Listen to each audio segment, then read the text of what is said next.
আমি কিছুদিন আগে আম বাড়ির সিঁড়ির কাছে একটা কিছু একটা কালো রঙের কিছু দেখতে পেয়েছি। ১ম এ ভেবেছি ওটা আমার মনের ভুল। মানে এখনো আমি ভাবছি কিন্তু কালকে আমি আবার দেখেছি। কালকে আবার দেখেছিস? হ্যাঁ, তো একটা ওটার কোনো ফিগার আমি বুঝতে পারিনি। কারণ এত স্পিডে জিনিসটা মুভ করেছে যে আমি ভেবেছি বাড়ির কেউই নেমে চলে গেছে। কিন্তু হুম, অত তাড়াতাড়ি কোনো মানুষ তো নেমে যেতে পারবে না। মানে একটা হাওয়ার মতন চলে গেল। হুম, তো তারপর আমি পরের দিন যেটা দেখেছি, পরের দিন হুম, আম বারান্দার সামনে দেখেছি। কিন্তু তখন আর আমি ওরকম একটা ধোঁয়া মতো, কালো মতন এরকম কিছু দেখিনি। তখন সাদা দেখেছি। আর ওটা একদম স্পষ্ট। মানে তখনই মনে হয়েছে যে মনের ভুল হয়তো নাও হতে পারে। আর একটা যেটা দেখি আমি এখানে ধরুন বসে আছি তো, আমার আ ঘরের দরজাটার এরকম সামনে। তো হুম। এরকম কিছু একটা করতে দেখি ওদিকে তাকাই, তখন আমি মাঝে মাঝে এরকম একবার দেখেছি। মানে ফিগার চলে যাচ্ছে জাস্ট। হ্যাঁ, মানে একেকবার তো ওরকম ফিগারের মতনই দেখি কিন্তু একটা ধোঁয়া মানে ওটার কোনো কিছু বুঝতে পারি না যে কি আছে। কিন্তু কিছু কেমন ধোঁয়া স্টাক মতন একটা। এনার্জি, কিছু স্টাক এনার্জি, কিছু এন্টিটি, হ্যাঁ, সেটাই হবে। ওরম কিছু। হ্যাঁ, আর বাড়ির পাশে কোনো কিছু আছে? হ্যাঁ, মানে ওই যে আপনাকে বলেছিলাম যে বাড়ির হুম, সামনে একটা বটগাছ আছে। আর মানে আগে খুব ওখানটায় যেহেতু রাস্তার একদম ধারে তো হুম, ওখানটাতে খুব অ্যাক্সিডেন্ট হতো আগে। হুম, মানে আমার নিজের দাদুরই ওখানে অ্যাক্সিডেন্ট হয়েছিল। একদম হুম, বাড়ির সামনে। হুম, আর আমি তো একবার স্বপ্নও দেখেছিলাম হুম, এটা নিয়ে। হুম। যাই হোক, তো আমাদের বাড়িটাকে খুব ভালো করে প্রোটেক্ট করতে হবে।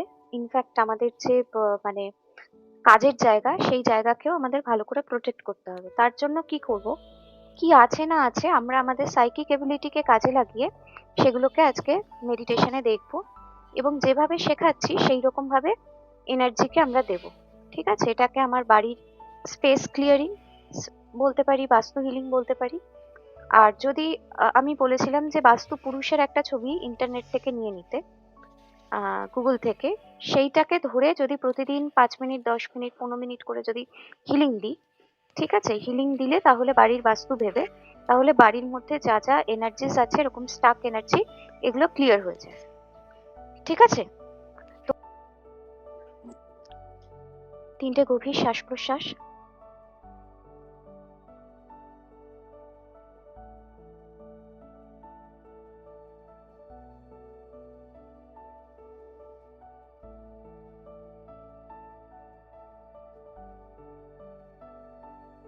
এবার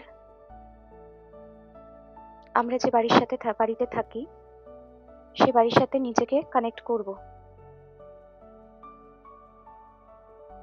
থার্ড আই কিরকম চেঞ্জ হয়েছে? মানে কেমন একটা গ্রে মতন একটা কালার হয়েছিল। মানে ওটার সাথে আর কি, মানে ইয়ে করছে, ওর সাথে রিয়াক্ট করছিল। তো ওটা ধীরে ধীরে ধীরে ধীরে কি গেল আলটিমেটলি? হ্যাঁ, লাস্টে তারপর আর কিছু ওরকম মনে হয়নি। ওখানটা পুরো হোয়াইট আমি যতক্ষণ না হোয়াইট হয়ে যাবে ওখানটাতেই দিয়ে গেছি। ওই দুটো জায়গাতে। থাকে, আর যাদের সাইকিক পাওয়ার বেশি থাকে তারা অনেক সময় দেখতে পায়। তো আর যখন স্ক্রিপ্টটা পড়া হলো কি হলো? কিছু এনার্জি ফিল হচ্ছিল? তখন থেকেই তো আমার মনে হচ্ছে আমাকে কেউ চেপে ধরে আছে মাথাটা। আচ্ছা। তারপরে শিল করে, মানে তোকে এটা করে হ্যাঁ। যেতে হবে, করে আর কি ইয়ে করতে হবে। নাম নেবো ঠিক আছে। স্ক্রিপ্ট পড়ার সময় কারোর মাথা ভার এরকম হয়েছে, শ্রাবণী ছাড়া? না, না আমার হয়নি। আমার পুরো মাথা আমার মাথা ভার হয়ে গেছে পুরো একদম। চোখ তাকাতে পারছিলাম না। এখনো হয়ে আছে। আর আমি দুটো রুমে, আমি মানে আমরা যে রুমটায় থাকি সেটা আমি একটা দেওয়ালে দেখলাম যে হুম, কিছু একটা মানে কালো, ঠিক ধোঁয়া নয়, আমি আমার যে রুমটাতে দোকান আছে সেই হুম, রুমটাতে দেখলাম যে ধোঁয়ার মতো মানে কোনো একটা গ্রে কালারের মানে কেমন হুম, একটা উঠছে। আর যে রুমটাতে আমি ঘুমাই বেডরুমে, হুম, সেখানে দেওয়ালে দেখলাম কিছু একটা কালো মোটামুটি অনেকক্ষণ মানে নেগেটিভ কিছু মানে কালো একটা কিছু দেখলাম। তো ওইখান থেকেই লাইটটা ফেলেছিলাম, হুম, যতক্ষণ না ওটা হোয়াইট হয় ততক্ষণ করছিলাম। হুম। তারপর না ও দুটো রুম থেকে বেরিয়ে আসার পর হ্যাঁ ম্যাম, হ্যাঁ ম্যাম করতে পেরেছি। আচ্ছা, সব ক্লিয়ার? হ্যাঁ ম্যাম, মানে ক্লিয়ার বলতে ম্যাম ওরকম আমি কিছু সেরকম দেখিনি।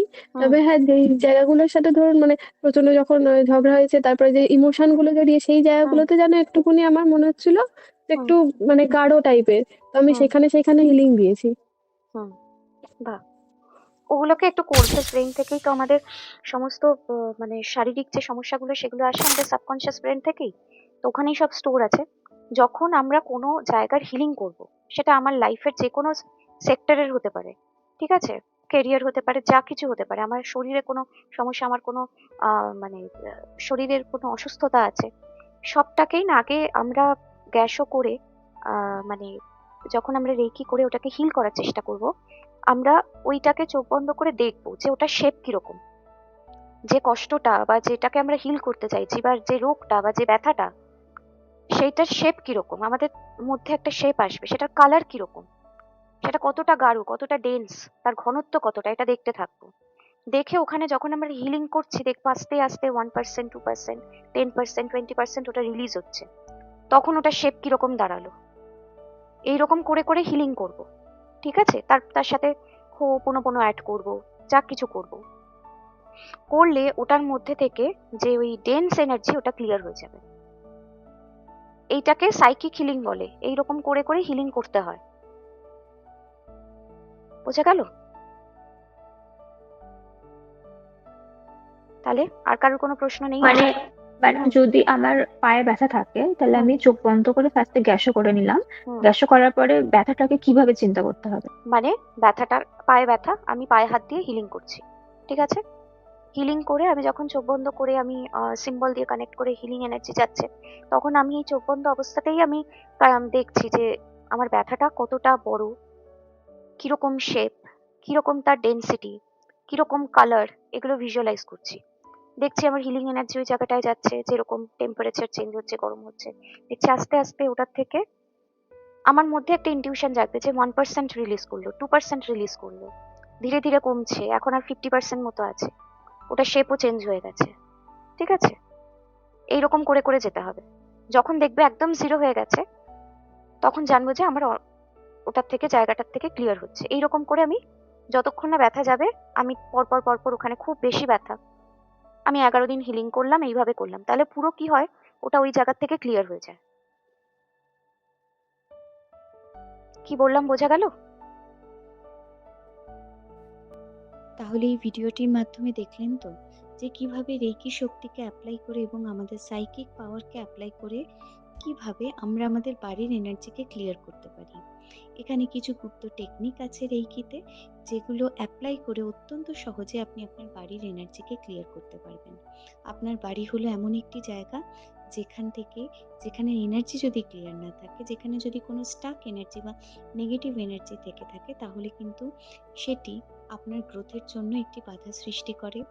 আপনার বাড়িতে ঝগড়া অশান্তি লেগে থাকে এবং আপনার শরীর, বাড়ির যারা থাকেন তাদের শরীর খারাপেরও প্রবণতা কিন্তু দেখা যেতে পারে। সেই জন্যে বাড়িকে সুস্থ রাখার জন্য, বাড়ির এনার্জিকে ক্লিয়ার করার জন্য, আপনার নিজের জীবনের সমস্ত দিকের গ্রোথ এবং অ্যাবান্ড্যান্সের জন্য অবশ্যই রেকি শিখে থাকবেন। এটি অত্যন্ত সহজ একটি বিদ্যা, কিন্তু ভালো গাইড বা টিচারের থেকে আপনি যদি রেকি না শেখেন, তাহলে কিন্তু আপনার পুরো চেষ্টা বা সময়টাই নষ্ট হবে। তাই জন্য একজন ভালো গাইডের থেকে এই রেকি বিদ্যা শিখে নেবেন, যা আপনাকে জীবনে এক নতুন মাত্রা সংযোজন করবে। আপনি আমার থেকে রেকি শিখতে পারেন আমার হোয়াটসঅ্যাপ নাম্বারে। আমাকে জাস্ট একটা টেক্সট করলেই আমি আপনার সাথে কমিউনিকেট করে নেব। সবাই ভালো থাকবেন। নমস্কার।